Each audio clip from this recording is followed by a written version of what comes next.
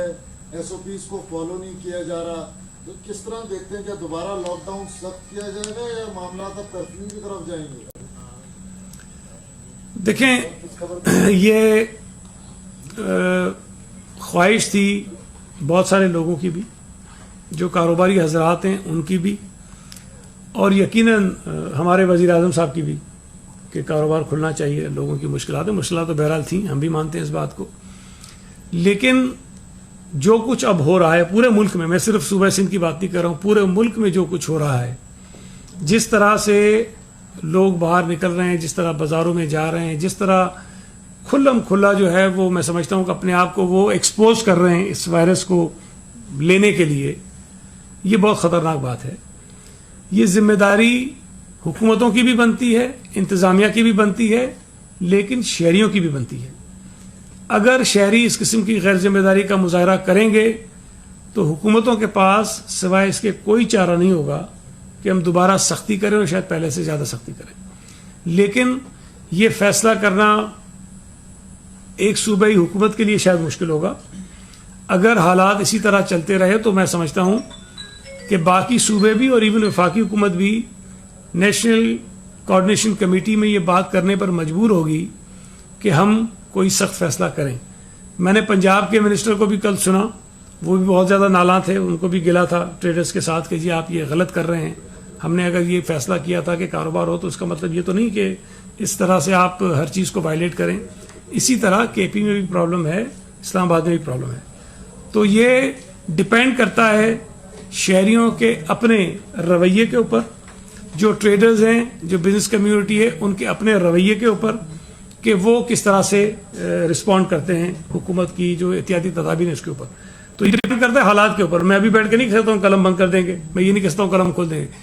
اگر رویہ اچھا رہا احتیاطی تدابیر اختیار کی گئیں تو یہ ممکن ہے کہ مزید کاروبار کھولنے کی اجازت دے دیں. لیکن اگر اسی طرح کی صورتحال رہی اور لوگ آپس میں ملتے جلتے رہے اور حالات خراب رہے تو ممکن ہے کہ مزید سختیاں کرنی پڑیں. ٹھیک ہے جی. صاحب یہ بتائیے گا کہ علیم عادل شیخ کے حوالے سے ایک رپورٹ گردش میں اینٹی کرپشن کی یہ وہی علیم عادل شیخ ہیں کہ وزیر اعلیٰ سابق وزیر اعلیٰ مراد قائم علی شاہ ان کی بھی کابینہ میں تھے. اس وقت کیا وجہ ہے کہ اس طرح کی رپورٹیں نہیں ہیں آ جانے کی کیا وجوہات ہے کی تاخیر سے کیوں آپ ہی کی حکومت ہے تقریباً 15 یہ تو دیکھیں یہ تو ڈپینڈ یہ NFC ایوارڈ کے حوالے سے بتائیے گا کہ جو سندھ صدر صاحب نے تشکیل دی اس پہ کیا تحفظات ہیں یا نہیں ہو قبول کریں گے. دیکھیں پہلی بات تو یہ ہے کہ اگر ایک جرم کسی نے 5 سال 10 سال پہلے بھی کیا ہو اور کسی کو پتہ نہ ہو اور 5 سال بعد پتہ چلے تو آپ اس بنیاد پہ تو اس کو نہیں معاف کر سکتے جی چونکہ 5 سال پہلے ہوا تھا. اگر تحقیقات ہوئی ہیں اور تحقیقات کے نتیجے میں یہ چیزیں سامنے آئی ہیں کہ انہوں نے زمینوں پر قبضے کیے ہیں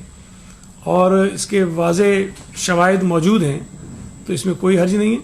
اگر پیپلز پارٹی کے لوگوں کے خلاف کارروائی ہو سکتی ہے PMLN کے خلاف ہو سکتی ہے سرکاری افسروں کے خلاف ہو سکتی ہے صحافیوں کے خلاف ہو سکتی ہے چینل کے مالکان کے خلاف ہو سکتی ہے. تو یہ تو نہیں لکھا ہوا کہ اگر کوئی شخص اپوزیشن میں ہے اور اس نے زمین پر قبضہ کیا تو اس کے خلاف کارروائی ہونی چاہیے. بالکل اکراس دا بورڈ ہونی چاہیے. دوسرا جو آپ نے NFC کا سوال کیا دیکھیں میں نے جو پڑھا نیشنل فائنانس کمیشن کے اس آرٹیکل کو غالباً 160 ہے اس کے مطابق جو TORs ہونے چاہیے ان TORs میں شاید تھوڑا سا اس کو بڑھا کے دیا گیا ہے لیکن اس پر حکومت سندھ اپنا ایک آفیشیل جواب ان کو بھیجے گی. میرا خیال ہے وہ آ جائے گا تو وہ زیادہ مناسب ہوگا کہ پھر اس کے بعد ہم اس پہ بات کر لیں گے. یہ بتا دیجیے گا کہ معذرت قبول کیا آپ نے کہ کالج اور یونیورسٹی میں جانے کے لیے آپ کے پاس مارکس کا معاملہ ہوتا ہے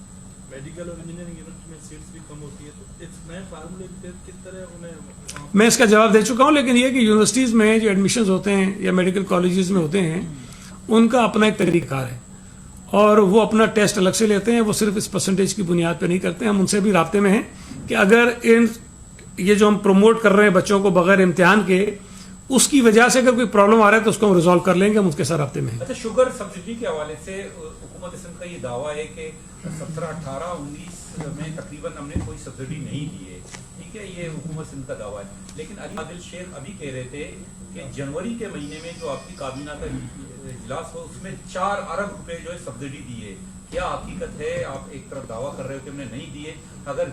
نہیں دیے تو پھر وہ دعویٰ کس طرح کر رہے ہیں وہ؟ دیکھیں، پہلے آپ آ جائیں وہ جو کمیشن وزیر اعظم صاحب نے بنایا، چینی کی قیمتیں بڑھی، ان چینی کی قیمتوں میں جو اضافہ ہوا اس پر وزیر اعظم صاحب نے ایک کمیشن بنایا کہ آپ تحقیقات کریں کہ یہ کیوں ہوا ہے، اور پھر اس کے اندر اس کے ٹی او آرز بنائے گئے۔ اس کے ٹی او آرز میں یہ لکھا ہوا ہے کہ سال 2018 اور 19، 2018 اور 2019 کے سال میں جو چینی کی قیمتوں میں اضافہ ہوا یا سبسڈی دی گئی اس پر آپ تحقیقات کریں۔ سال 2018 اور 19 میں صوبہ سندھ کی حکومت نے کوئی سبسڈی نہیں دی، اور قانون کے مطابق جو بھی اس قسم کے کمیشن بنتے ہیں وہ اپنے ٹی او آر سے باہر نہیں جا سکتے ہیں، یا تو اس کمیشن کے ٹی او آرز کو چینج کیا جائے اور بتایا جائے کہ نہیں 1947 سے لے کے 2020 تک جتنی بھی سبسڈیز ہوئی ہیں چیزیں ہوئی اس کی تحقیقات کرے گا، پھر تو چلیں ٹھیک ہے سب کو بلا لیں۔ لیکن اگر اس کے ٹی او آرز میں لکھا ہوا ہے کہ سال 2018 اور 19 پہ آپ کریں تو پھر اس سے پچھلے سالوں میں وہ نہیں جا سکتے، نمبر 1۔ دوسری بات جو انہوں نے، جن کا آپ نے ذکر کیا کہ انہوں نے کہا ہے، وہ بھی سبسڈی گزشتہ برسوں کی تھی جو پینڈنگ تھی، جو ڈیو تھے ہمارے پر، جو ڈیوز تھے پچھلے، اس میں سبسڈی ایسی تھی کہ فیڈرل گورنمنٹ نے بھی دی تھی اور پروونشل گورنمنٹ نے بھی دی تھی، اور جو پیسے فیڈرل گورنمنٹ کے اوپر واجب الادا تھے وہ فیڈرل گورنمنٹ نے ادا کر دیے تھے تھرو اسٹیٹ بینک، اور ہم نے بھی تھرو اسٹیٹ بینک ہی دینے تھے۔ سندھ گورنمنٹ نے اپنی ادائیگیاں نہیں کی تھیں، تو وہ جو پچھلی ادائیگیاں تھیں وہ ہم نے کی ہیں۔ 2018 اور 19 میں یا 19 اور 20 میں سندھ حکومت نے چینی کے اوپر کوئی سبسڈی نہیں دی ہے، یہ بالکل واضح ہے۔ کل پرسوں جو ہے وہ ایک ڈیم کی انوگریشن کی گئی ہے اور بڑی خوشیاں منائی جا رہی ہیں وہاں پہ، لیکن سندھ حکومت اس پر کیا موقف رکھتی ہے کہ جو ڈیم تعمیر ہو رہا ہے اور جو 91 واٹر ایکارڈ ہے اس کی پاسداری کیا ہو رہی ہے؟ کیا آپ اس سے آپ کو اطمینان ہے سندھ حکومت کو؟ اور اگر یہ ڈیم بنے کیا جو ڈیلٹا میں پانی آنا چاہیے اور جو ایکارڈ کے مطابق سندھ کا پانی ہے وہ آئے گا، اس کے حوالے سے سندھ کی کیا دیکھیں اس پر، جو ڈیم کا افتتاح ہوا اس پر آپ دیکھیں میں سمجھتا ہوں کہ یہ جو ڈیم کے اوپر آپ موقف لے رہے ہیں، میں نے اس کو بھی تفصیل سے دیکھا نہیں تو مناسب نہیں ہے کہ میں اس پہ بات کر لوں، اس پہ واضح موقف سندھ حکومت اس پہ واضح موقف دے دے گی۔ لیکن جو دوسری بات آپ کی ہے کہ 1991 کا جو واٹر ایکارڈ ہے اس کے اوپر عمل درآمد اس طرح سے نہیں ہو رہا، اس کے اوپر ریزرویشنز ہم وقتاً فوقتاً شو کرتے بھی رہتے ہیں اور آپ اعتراضات اٹھاتے بھی رہتے ہیں۔ صحیح بھائی، یہ بتائیے گا ہیلتھ کے ایشوز، ظاہر سی بات ہے وہ ہیلتھ منسٹر سے ریلیٹڈ ہے، لیکن سندھ کی باقی تمام وزراء جو ہیلتھ کے ایشوز پہ میڈیا سے بات کرتے رہتے ہیں، ہیلتھ کی وزیر خود کہاں غائب ہے؟ آئسولیشن میں۔ اچھا، اسی کے ساتھ آپ اٹیچ کر لیں ایک چھوٹا سا سوال، ویر جو گوٹ کا اسکینڈل جو ہے وہ آپ کے پہلے اس کی بات کر لوں۔ اسی کے ساتھ ہی ہے سر، 88 دوبارہ ٹیسٹ جب کیے گئے وہاں کے تو اس میں سے 27 میں بتاتا ہوں۔ دیکھیں پہلی بات یہ ہے کہ میں یہ سمجھتا ہوں کہ ہماری ہیلتھ منسٹر بہت زیادہ فعال ہیں اور جو ان کا کام ہے وہ بہت زیادہ بڑے اچھے طریقے سے کام کر رہی ہیں۔ اس کرونا کے پورے ایشو پر جب سے یہ شروع ہوا ہے 26 فروری سے 27 فروری سے، جب سے حکومت سندھ نے اس میں پرو ایکٹیولی کام کیا ہے، چیف منسٹر صاحب کی قیادت میں جتنے بھی منسٹرز نے کام کیا ہے ان میں سب سے زیادہ بہتر طریقے سے، فعال طریقے سے اپنے ڈپارٹمنٹ کو جس طرح انہوں نے مینیج کیا ہے، کام کیا ہے، اس میں ہیلتھ منسٹر صاحبہ شامل ہے۔ اب یہ ضروری نہیں ہے کہ ہر شخص جو ہے وہ ٹی وی پر نظر آئے۔ ہم فیڈرل گورنمنٹ سے پوچھتے ہیں وزیر اعظم اسمبلی میں کیوں نہیں آیا، وہ کہتے ہیں بہت ضروری کام تھا وہاں کر رہا تھا۔ ہم ان سے پوچھتے ہیں کہ جی وہ ہیلتھ منسٹر ہیں اور اسمبلی کا اجلاس کرونا پہ بلایا گیا ہے تو اسمبلی میں آ کر وہ جواب کیوں نہیں دے رہے ہیں؟ وہ کہہ رہے ہیں نہیں وہ کوئی اور بہت ضروری کام کر رہا تھا۔ ہماری ہیلتھ منسٹر نے جب اسمبلی کا اجلاس ہوا ہے اپنے محکمے کے متعلق جس تفصیل کے ساتھ، جس مدلل طریقے سے بریفنگ ہاؤس کو دی ہے، شاید کسی اور صوبے کا وزیر یا وفاقی وزیر صحت نہیں دے پا رہے ہیں، اور اب بھی اگر اسمبلی کا اجلاس ہوگا منعقد, آپ دیکھیں گے کہ ہماری ہیلتھ منسٹر جو ہیں وہ بڑی تفصیل کے ساتھ پورے ہاؤس کو اعتماد ملیں گی, پورے صوبے کے لوگوں کو اعتماد ملیں گی, پورے ملک کے لوگوں کو بتائیں گی کہ انہوں نے کیا کیا کام کیا ہے. تو وہ بہت زیادہ کام اپنا کر رہی ہیں. ضروری نہیں ہے کہ ہر شخص میرے جتنا مجھے شوق ہے ٹی وی پہ آنے کا, ہر آدمی کو اتنا ہی شوق ہو. وہ کام زیادہ کرتی ہیں, میں ذرا شاید کام ان کے مقابلے میں کم کرتا ہوں. Thank you G. سوری, یہ پیر جو کوٹ والی بات. اچھا, یہ سوال پوچھا آپ نے. دیکھیں, میں نے جو تفصیلات تھیں کچھ دیر پہلے تک, اس میں 50 کے قریب جو تھے جو پیر جو گوٹ کے جو سیمپلز تھے وہ کراچی میں دوبارہ ٹیسٹ ہوئے 50 کے قریب. ہو سکتا ہے اس کے بعد نمبر بڑھ گیا ہو جو آپ کہہ رہے ہیں, لیکن جو میں نے جب معلوم کیا تھا 50 تھے. ان 50 میں سے 15 جو ہیں وہ پازیٹیو ہیں اور باقی نیگیٹو ہیں. اچھا, یہ وہ لوگ ہیں سارے, ان کا پہلا جو ٹیسٹ ہوا تھا وہ آج سے 10 روز قبل ہوا تھا. 8 مئی کو ہوا تھا. 8 مئی کو ہوا تھا. آج کیا ڈیٹ ہے؟ آج کیا ڈیٹ ہے؟ 14 ہے. میں جو بتا رہا ہوں آپ کو, ضروری نہیں کہ سارے 8 کو ہوئے ہیں, ہو سکتا کچھ اس سے پہلے بھی ہوں. اس میں جو نیگیٹو ہوئے ہیں, جو نیگیٹو ہو جاتے ہیں, اس پر WHO کا سٹینڈرڈ یہ ہے, SOPs ان کے یہ ہیں کہ اس کا سیکنڈ ٹیسٹ آپ لیتے ہیں دوبارہ ریکنفرم کرنے کے لیے کہ یہ واقعی نیگیٹو ہے. تو جن کے نیگیٹو آئے ہیں ان کا دوبارہ ایک ٹیسٹ ہوگا اور اس کے بعد آپ کہہ سکیں گے کہ ہاں یہ بالکل کلیئر ہو گئے, چلے گئے. اچھا, یہ کرونا کا ٹیسٹ اگر ایک کسی کا ہوتا ہے تو جس دن ہم ٹیسٹ کرتے ہیں ضروری نہیں ہے کہ یہ وائرس اسی دن وائرس نے اس کو اٹیک کیا ہو. یہ پاسبلٹی ہوتی ہے کہ اس کو یہ 2 دن 3 دن 4 دن 5 دن 6 دن پہلے سے ہو. اور 15 دن کا یہ جو ایک سائیکل بتاتے ہیں وہ 15 دن, ضروری نہیں کہ جس دن آپ ٹیسٹ کریں اس کے 15 دن کے بعد دوسرا ٹیسٹ ہوگا تو وہ نیگیٹو ہوگا. وہ 10 دن بھی ہو سکتے ہیں, 8 دن بھی ہو سکتے ہیں, وہ 9 دن بھی ہو سکتے ہیں, اور بعض کیسز میں تو شاید کچھ 2-4 دن بھی ہو سکتے ہیں. کہ ابھی گورنر صاحب کا جو آپ نے سنا, جب انہوں نے ایک ٹیسٹ اپنا کروایا دوسرا وہ پازیٹیو تھا اور اس کے کچھ ہی دنوں بعد شاید 2-3 دن کے بعد دوبارہ کرایا تو نیگیٹو ہو گئے وہ. تو آپ یہ نہیں کہہ سکتے کہ جی وہ پازیٹیو تھا تو 3 دن کے بعد نیگیٹو کیسے ہو گئے. اس لیے نیگیٹو ہو گئے کہ وہ پہلے سے چلتا ہوا آ رہا تھا ان کا. اسی طرح فیصل عیدی صاحب کا جب ٹیسٹ ہوا تو جب پہلا ٹیسٹ ہوا وہ پازیٹیو تھے, پھر دوسرا ٹیسٹ ہوا کچھ دنوں بعد 7-8 دن کے بعد وہ پازیٹیو تھے, پھر جب 3-4 دن کے بعد ان کا ٹیسٹ ہوا تو نیگیٹو ہو گئے تھے. تو یہ 15 دن کا سائیکل ضرور ہوتا ہے, لیکن یہ ڈپینڈ کرتا ہے کہ وہ وائرس کس دن اس کو وہ وائرس لگا تھا اور اس کے بعد 15 دن کا ہوتا ہے. تو یہ سمجھ لینا کہ جی وہ سارے کے سارے ٹیسٹ غلط تھے, ان ٹیسٹوں سے یہ قطعاً ثابت نہیں ہوتا. دوسری چیز آپ کو بتا دوں, یہ جو میٹنگز میں بیٹھتا رہا جو میں نے سنا ہے, جو ایکوریسی ہے اس ٹیسٹ کی وہ 70% ہے, اور یہ دنیا بھر میں ہے, صرف یہاں نہیں, یہ دنیا بھر میں یہ ایکوریسی 70% ہے. اچھا, ہمارے یہاں صوبہ سندھ میں خاص طور پہ چونکہ لوگوں نے یہ طے کیا ہوا ہے کہ ہم نے اس کو متنازع بنانا ہے, ہم نے اس پہ شور کرنا ہے, تو یہ چیزیں آپ کے سامنے آ جاتی ہیں. پنجاب میں, KP میں, بلوچستان میں, اسلام آباد میں جو اپوزیشن ہے وہ انتہائی ذمہ دار ہے.